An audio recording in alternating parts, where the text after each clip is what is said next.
الذي لا إله إلا هو الحي القيوم وأتوب إليه لا حول ولا قوة إلا بالله العلي العظيم اللهم صل على سيدنا محمد إلى حضرة النبي المصطفى محمد صلى الله عليه وسلم وعلى آله وأصحابه وأزواجه وذريته وأهل بيته أجمعين وجميع المسلمين والمسلمات والمؤمنين والمؤمنات خصوصا إلى آبائنا وأمهاتنا وأجدادنا وجداتنا ومشايخنا ومعلمينا وأستاذنا ونخص خصوصنا الشيخ الأحمد حجر الخيطان وسيد الدين علي المعبد والذي أخرجه ونخص خصوصنا جميع أصحاب البدر سيد الله لنا ولهم الفاتحة أعوذ بالله من الشيطان الرجيم بسم الله الرحمن الرحيم الحمد لله رب العالمين الرحمن الرحيم مالك يوم الدين إياك نعبد وإياك نستعين اهدنا الصراط المستقيم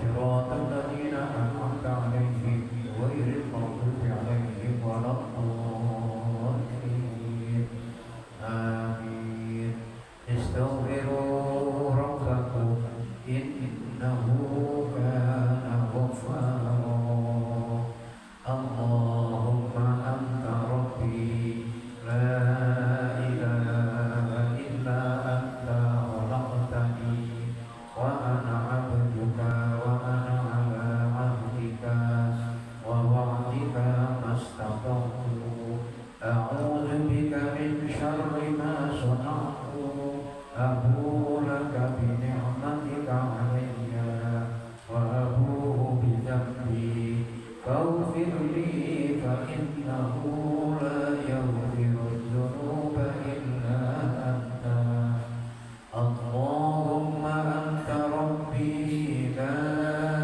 إله إلا أنت خلقتني وأنا عبدك وأنا على عهدك ووعدك ما استطعت أعوذ بك من شر ما صنعت أبوء لك بنعمتك علي وأبوء بذنبي فاغفر لي فإنه لا يغفر الذنوب إلا أنت اللهم أنت ربي لا إله إلا أنت خلقتني وأنا عبدك وأنا على عهدك ووعدك ما استطعت أعوذ بك من شر ما صنعت أبوء لك بنعمتك علي وأبوء بذنبي فاغفر لي فإنه لا يغفر الذنوب إلا أنت سبحان الله عدد خلقه سبحان الله رضا نفسه سبحان الله زنة عرشه سبحان الله بداية كلماته سبحان الله عدد خلقه سبحان الله رضا نفسه سبحان الله زنة عرشه سبحان الله بداية كلماته سبحان الله عدد خلقه سبحان الله رضا نفسه سبحان الله زنة عرشه سبحان الله بداية كلماته رضيت بالله ربا وبالإسلام دينا وبمحمد صلى الله عليه وسلم نبيا ورسولا رضيت بالله ربا وبالإسلام دينا وبمحمد صلى الله عليه وسلم نبيا ورسولا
Assalamualaikum warahmatullahi wabarakatuh.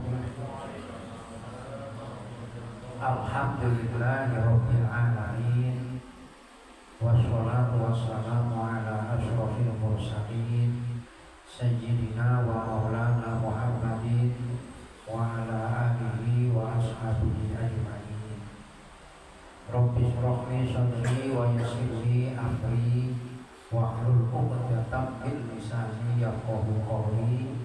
Rabbi a'udzu bika min hamazatis syayatin wa a'udzu bika rabbi an yahdurun.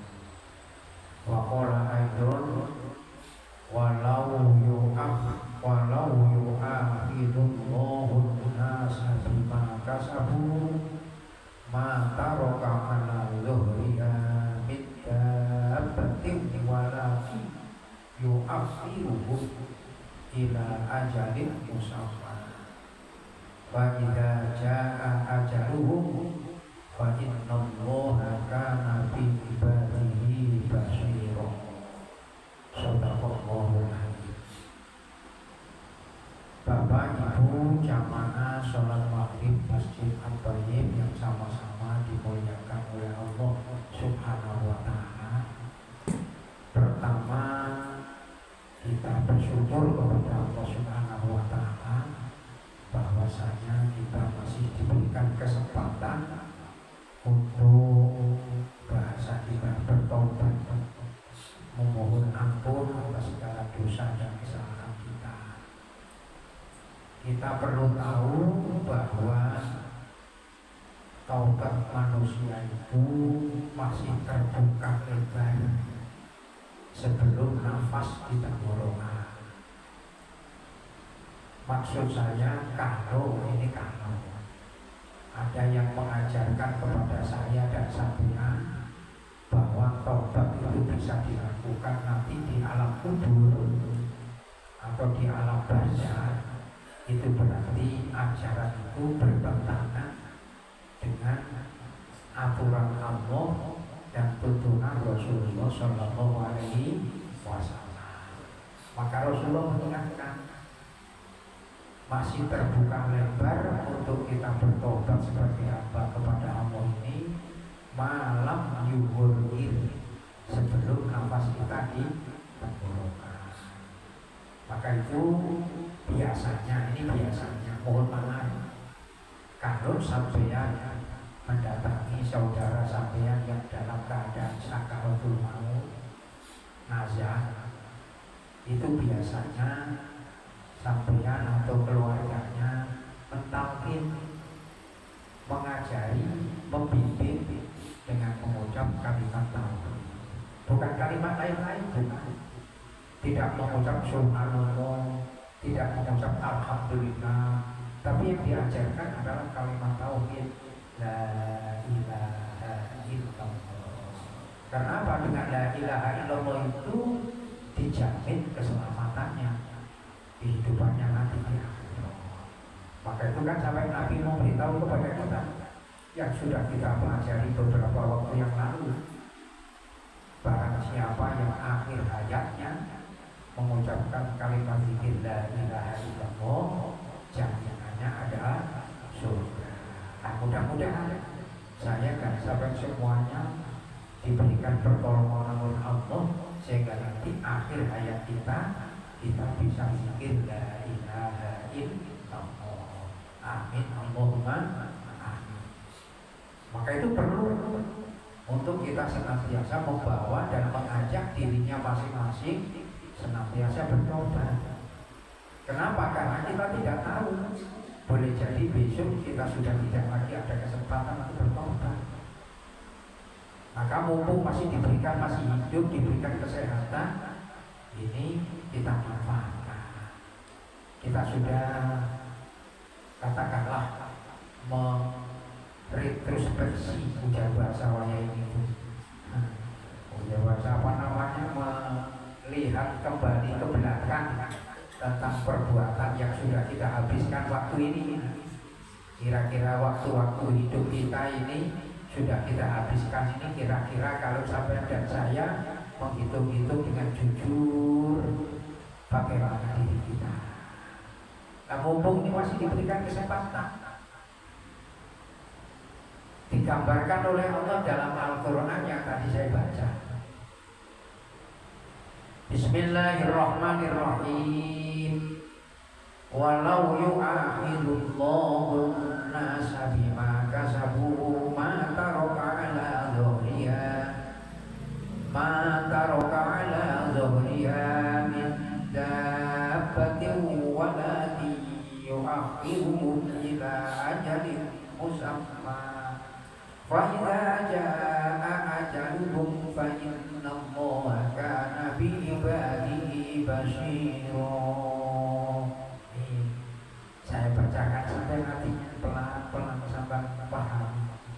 Maka kita bersyukur, walaupun kita banyak berbuat salah, tidak langsung dihukum, tapi kita diberi waktu untuk kita sendiri bawa dirinya sadar, lalu bertobat.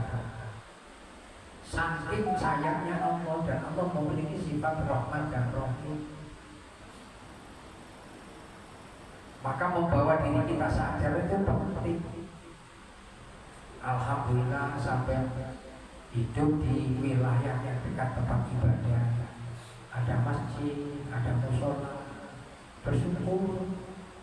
Mohon maaf kalau sampai kira-kira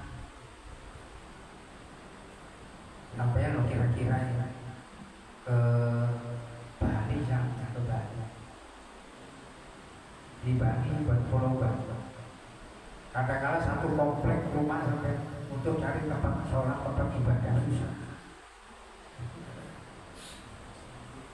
Di sini ada yang orang dari Bali, ada susah.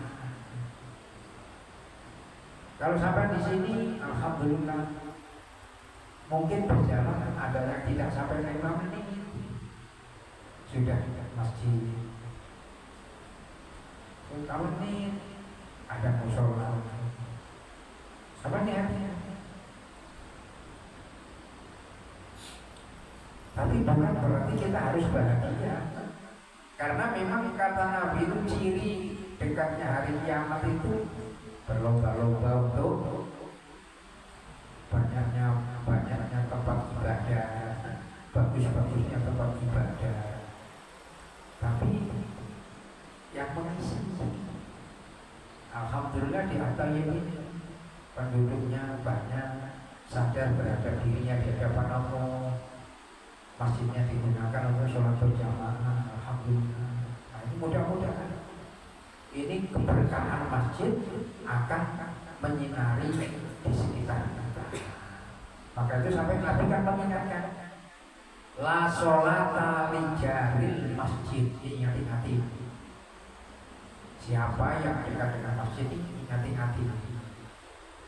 Termasuk dekat musola, bukan masjid saja. Hati-hati nih Pak Toyo dekat masjid.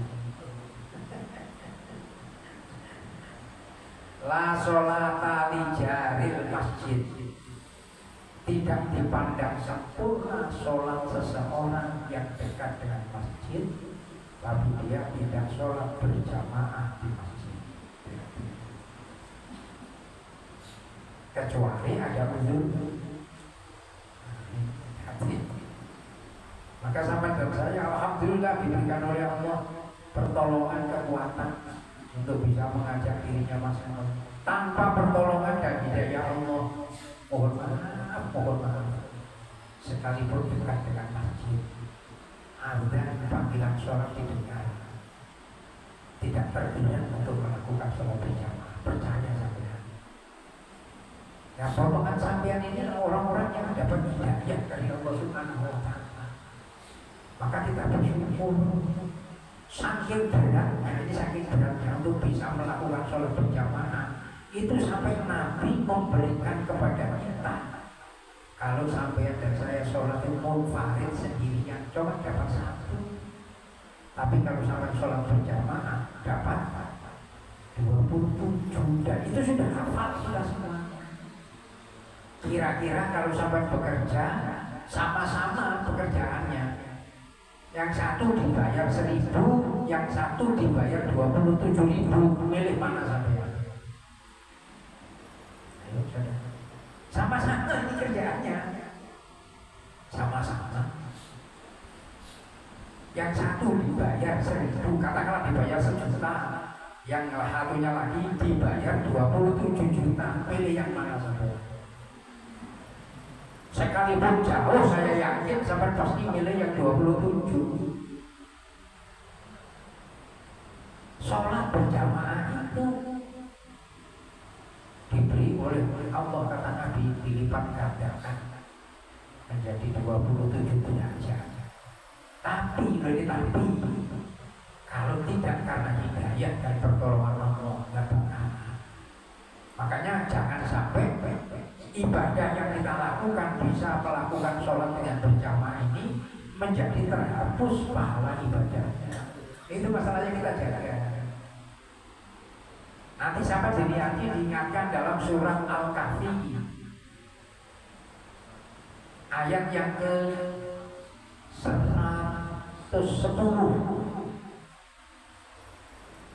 Faman kana yarju liqa'a rabbih falyamal amalan sholihan wala yusyrik bi ibadati rabbih ahada. Kalau saya dan sampean semuanya kepingin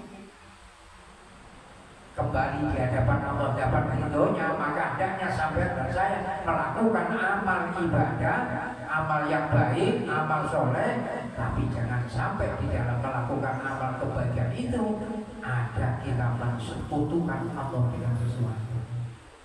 Kalau tidak aku yang melakukan sholat di Masjid At-Tahir, tidak ada yang ngisi, sombong gitu, muncul keakuannya. Nah ini hati-hati. Tuh. Ini bersihkan hati ini dari sifat-sifat yang menjadikan rusaknya amal ibadah kita itu. Malah dulu itu ada dai yang kondang ya, se-Indonesia membuat syair kan, apa-apa itu. Hah? Ini ada kalau itu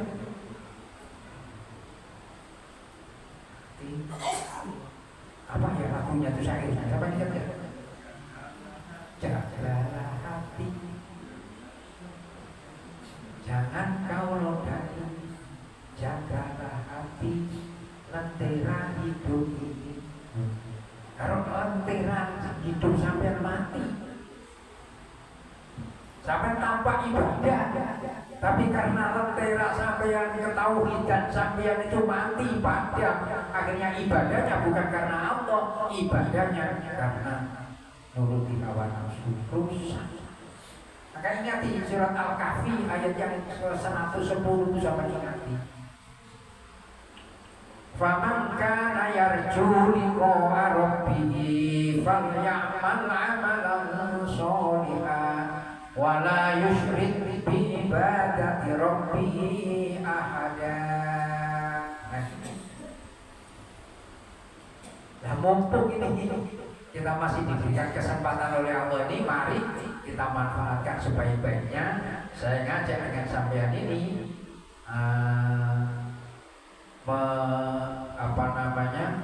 memahami Al-Quran surah Al-Fatir ayat yang ke-45. Saya bacakan sampai tadi itu karena masih diberikan kesempatan oleh Allah untuk kita bertobat. Kita manfaatkan nih, mari. Artinya, dan sekiranya Allah menghukum manusia disebabkan apa yang telah mereka perbuat, niscaya dia tidak akan menyisakan satupun makhluk yang bergerak yang bernyawa di muka bumi. Kalau Allah itu menghendaki menghukum manusia karena perbuatannya, manusia itu potensinya berbuat salah. Setiap berbuat salah dihukum habis manusia ini. Tapi diingatkan di sini nih, faida jana walaki yu'akhiruhum ila ajalin musamma. Nih, Allah itu menangguhkan sampai nanti ajal sampai datang. ini. Lah mumpung ajal belum datang itu, mari kita manfaatkan sebaik-baiknya. Fa idza jaa ajaluhum, apabila ajal kita sudah datang pada diri kita masing-masing, fa innallaha kana bi ibadihi basira. Maka Allah Maha melihat, Maha mengetahui keadaan hamba-hamba.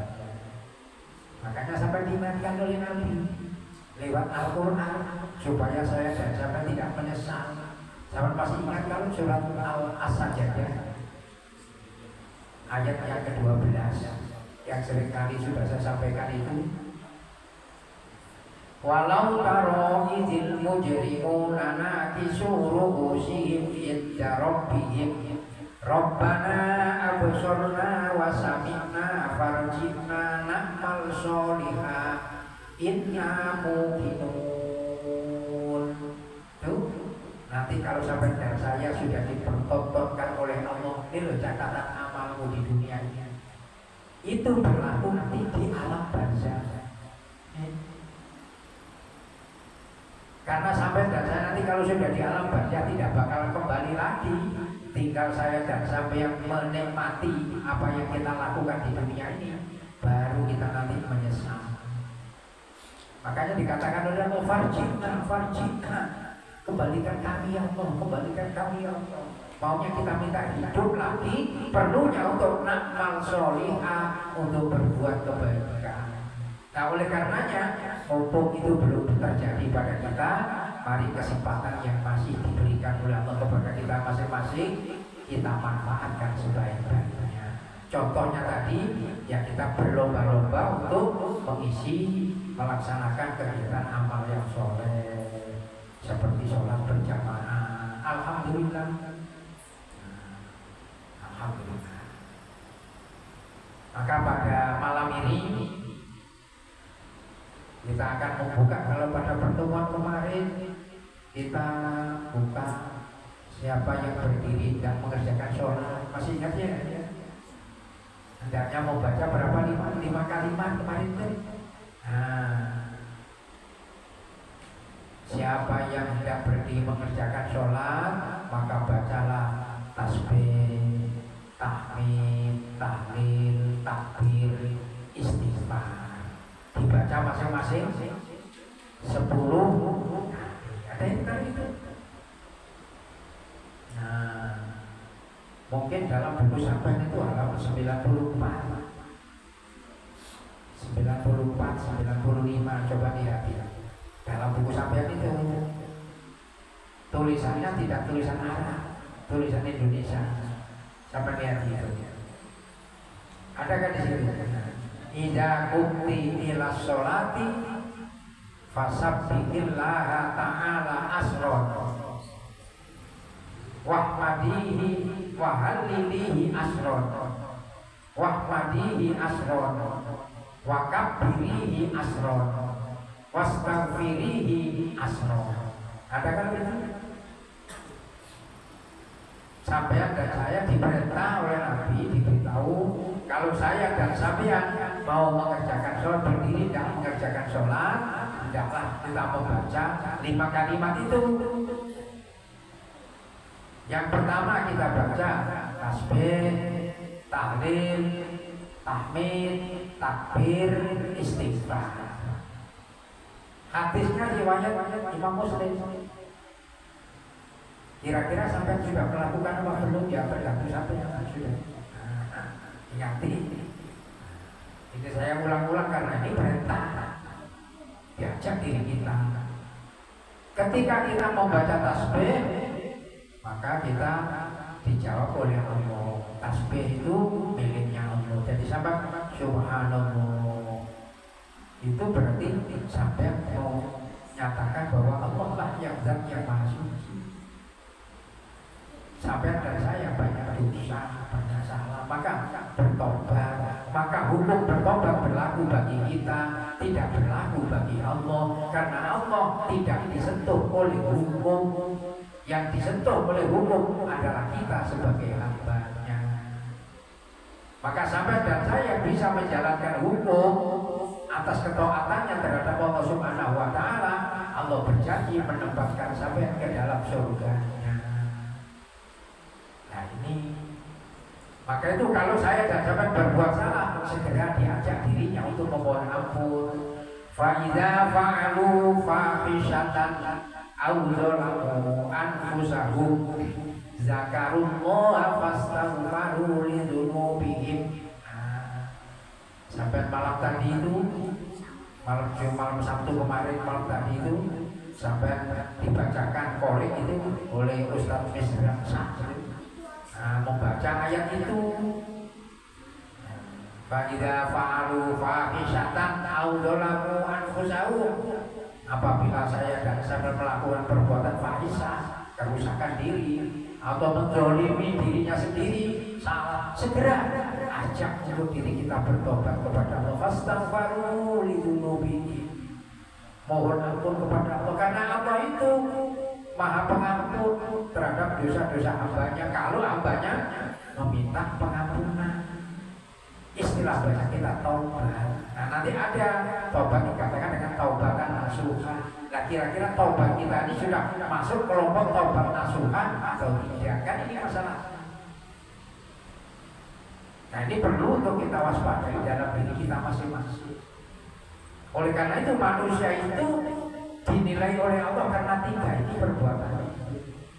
Yang seringkali sudah saya katakan itu, manusia itu dinilai karena tiga ini.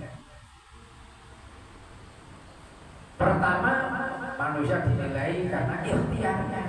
Sholat ini melakukan perbuatan ini ikhtiar kita,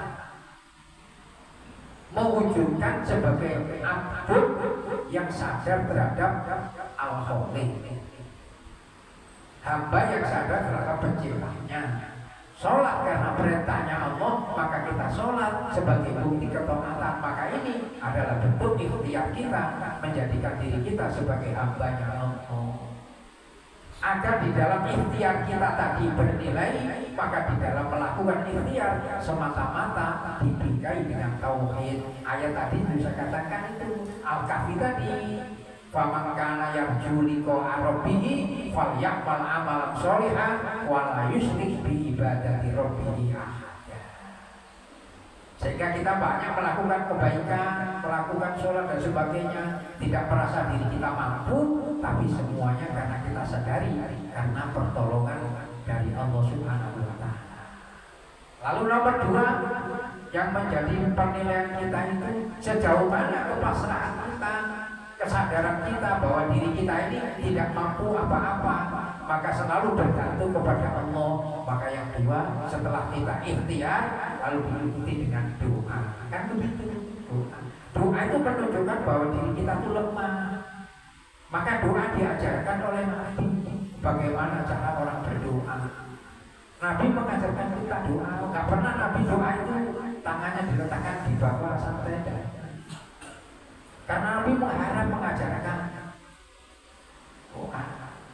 Nah sekarang ini banyak orang yang berdoa kadang-kadang nggak tahu, saya ngikuti Tuhan aturan siapa nggak tahu.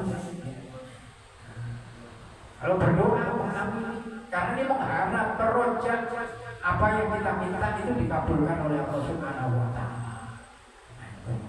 Kesungguhan. Maka itu sampai Nabi juga mengatakan doa mukhul ibadah. Doa itu intinya ibadah. Sebab kalau sampai berdoa berarti bertanda sampai itu lemah, merasa diri lemah, memohon pertolongan yang maha kuat. Maka sampai menyatakan yang maha kuat hanyalah Allah Subhanahu wa Ta'ala. Ini. Maka sebelum sholat sampai dianjurkan oleh Nabi membaca 5 kalimat itu. Subhanallah walhamdulillah wala ilaha illallah wallahu akbar astagfirullah. Dibaca 10 kali. Kemarin sudah saya sampaikan untuk mengulangi itu. Nah, kita mau sholat berjamaah, bila lagi mau mengumandangkan iqamatnya, nah kita baca subhanallah dalam hati kita sendiri.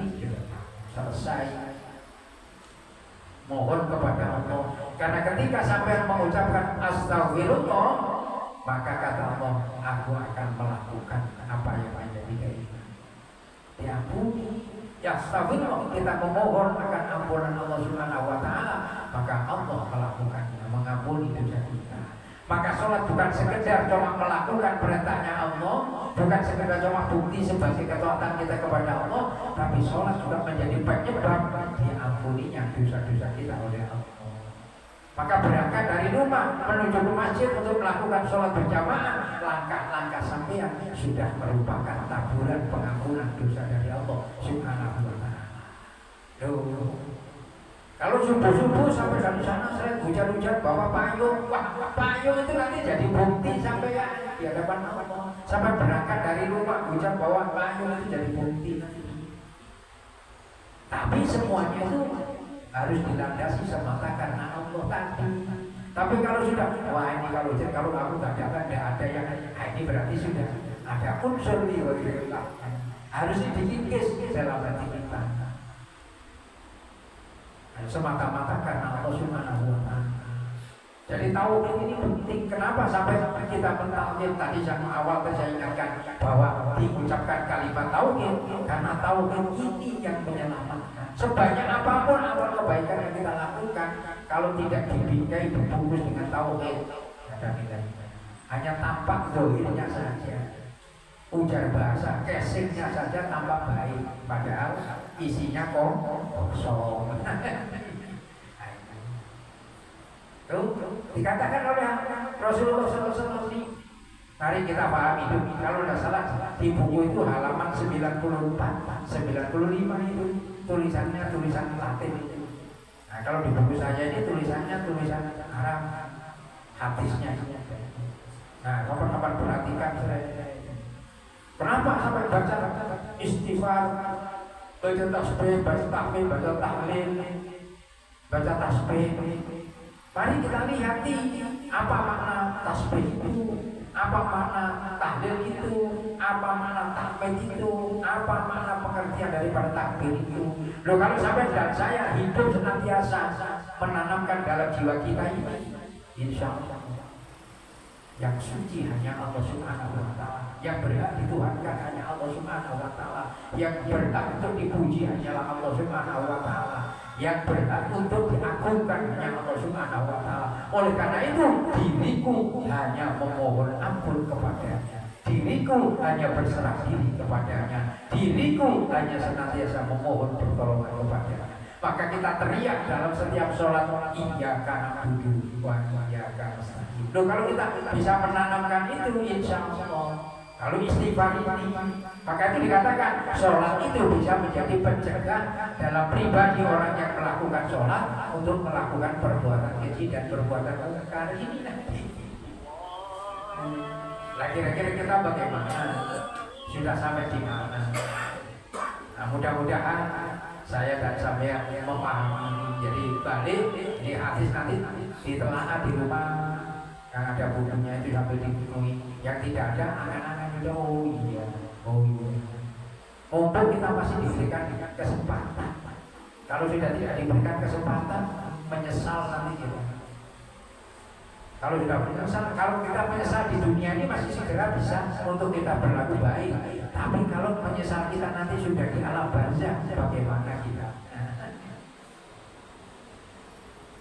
Nah, mumpung itu belum, ini Al-Quran kan di surat Al-Fatih nanti dibuka ayat yang ke-45 sampai buka. Masih diberikan oleh Allah tangguh sampai ajal nanti datang. Kalau sudah ajal kita datang, Allah Maha melihat, Maha mengetahui terhadap hamba-hambanya. Makanya itu Nabi berpesan dengan sampean dan saya. Apa kata Nabi? Sampai dan saya diberi oleh Allah umur itu dimintai pertanggungjawabkan untuk apa dihabiskan. Nah, sekarang juga ini mudah-mudahan kita sudah bisa untuk melakukan seperti tahun-tahun yang lalu. Ini sudah mendekati Idul Adha. Mendekati Idul Adha nanti ini sudah Syawal, tinggal beberapa hari lagi masuk Zulqa'dah.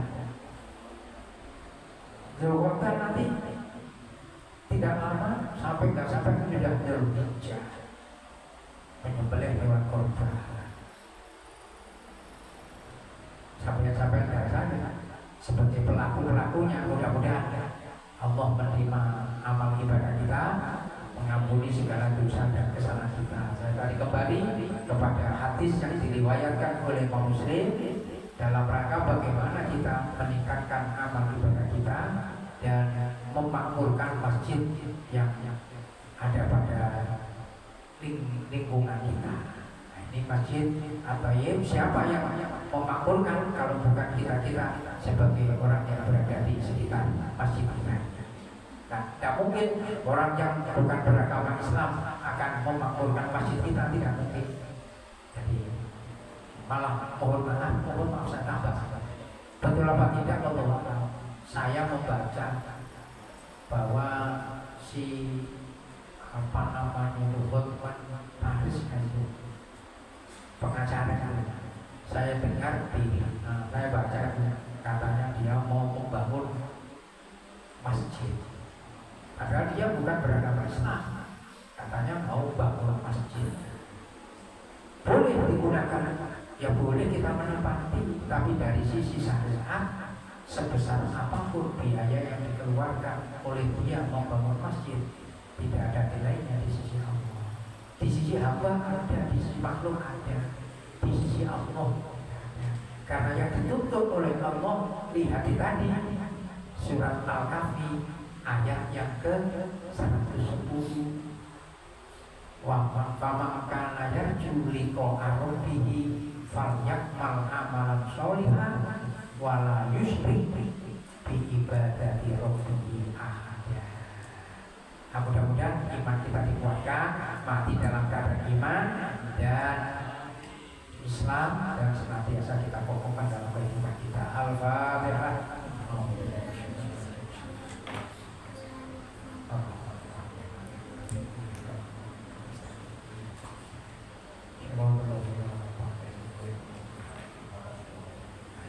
Amin ya rabbal alamin. Bismillahirrahmanirrahim.